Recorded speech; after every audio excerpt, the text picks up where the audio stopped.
ఆకాశమే అగ్నిగుండమైంది. తెలంగాణ నేల నిప్పుల కొలిమిలా మారుతోంది. సూర్యుడు తన ప్రతాపాన్ని చూపిస్తుండటంతో రాష్ట్ర వ్యాప్తంగా జనాలు అల్లాడిపోతున్నారు. ఎండల తీవ్రత ఏ స్థాయిలో ఉందంటే బుధవారం ఒక్కరోజే వడదెబ్బకు గురై వేర్వేరు జిల్లాల్లో 9 మంది ప్రాణాలు కోల్పోవడం తీవ్ర కలకలం రేపుతోంది.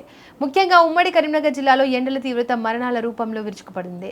ఈ జిల్లాలోనే అత్యధికంగా 6 మృతి చెందడం పరిస్థితి తీవ్రతను అద్దం పడుతోంది. రాజన్న సిరిసిల్ల జిల్లా కోనరావుపేట మండలం గొల్లపల్లికి చెందిన మహిళా రైతు నెర్రగడ్డం లచ్చవ్వ ఎండ తీవ్రతకు తట్టుకోలేక కన్ను మూసింది. అలాగే వేములవాడ మండలానికి చెందిన యంగే రాజిరెడ్డి కూడా వడదెబ్బతో ప్రాణాలు కోల్పోయాడు.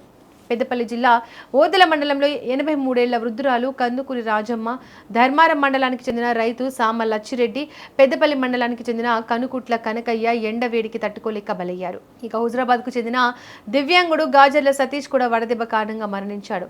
ఇక మహబూబాబాద్ జిల్లా కేసముద్రం మండలానికి చెందిన వృద్ధుడు నేరెళ్ల సోమయ్య, ములుగు మున్సిపాలిటీ పరిధిలో విధుల్లో ఉన్న పారిశుద్ధ్య కార్మికుడు బోడ సాంబయ్య, నారాయణపేట జిల్లా దామరగిద్ద మండలానికి చెందిన దాసరి హనుమంతు ఎండ తీవ్రతకు బలైన వారిలో ఉన్నారు. రాష్ట్ర వ్యాప్తంగా ఉదయం 8 గంటల నుంచే వడగాలుల తీవ్రత వీస్తున్నాయి. ఉత్తర సెంట్రల్ తెలంగాణ జిల్లాలు ఈ ఎండలకు పూర్తిగా హడలిపోతున్నాయి. వాతావరణ శాఖ అధికారిక లెక్కల ప్రకారం అత్యధికంగా నిర్మల్ జిల్లా దిలావర్పూర్లో 46.5 డిగ్రీల రికార్డు స్థాయి ఉష్ణోగ్రత నమోదైంది.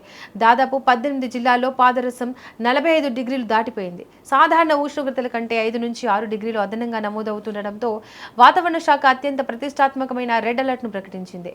గురు శుక్రవారాల్లో కూడా ఈ ఎండల తీవ్రత ఇలాగే కొనసాగుతుందని స్పష్టం చేసింది. ముఖ్యంగా ఉమ్మడి ఆదిలాబాద్, నిజామాబాద్, కరీంనగర్, వరంగల్, ఖమ్మం, నల్గొండ జిల్లాల ప్రజలు తీవ్ర అప్రమత్తంగా ఉండాలని అధికారులు హెచ్చరించారు.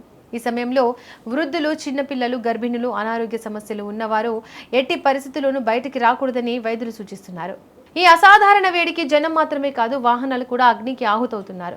మంచిర్యాల జిల్లా వేమనపల్లి మండలంలో అటవీ ప్రాంతం గుండా వెళ్తున్న ఓ మోటార్ సైకిల్ ఎండవేడికి ఒక్కసారిగా మంటల్లో చిక్కుకుంది. బైక్పై ప్రయాణిస్తున్న మహిళ, 2 పిల్లలు సమయస్ఫూర్తితో కిందకు దూకేయడంతో త్రుటిలో ప్రాణాపాయం తప్పింది. కానీ బైక్ పూర్తిగా కాలి బూడిదైంది.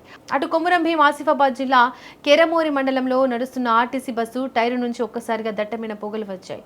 అలర్ట్ అయిన డ్రైవర్ వెంటనే బస్సును నిలిపివేసి నీళ్లు చల్లడంతో పెద్ద ప్రమాదం తప్పింది. భానుడి బగబగలకు ఊళ్ళు, రోడ్లు మండుతుండడంతో జనం బయటకు రావాలంటేనే వణికిపోతున్నారు.